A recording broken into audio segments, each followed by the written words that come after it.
بسم اللہ الرحمن الرحیم۔ السلام علیکم ورحمۃ اللہ وبرکاتہ۔ انسانی حقوق، ہیومن رائٹس، آزادی اور حقوق کا وہ نظریہ ہے جس کے تمام مسلم اور انسانی ایمان یکساں طور پر حقدار ہیں۔ اس نظریہ میں وہ تمام اجزاء شامل ہیں جس کے تحت کرۂ ارض پر بسنے والے تمام انسان یکساں طور پر بنیادی احتیاجات اور سہولیات کے لحاظ سے حقوق کے حقدار ہیں۔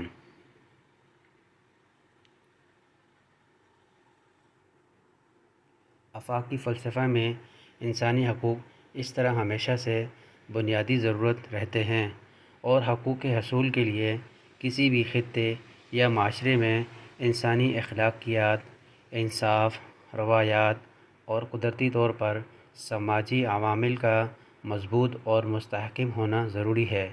انسانی حقوق کے نظریے کو اسی وجہ سے یا تو معاشرتی طور پر عوامی رائے اور قومی و بین الاقوامی قوانین اور بینک دولت کی مدد سے نافذ کیا جاتا ہے۔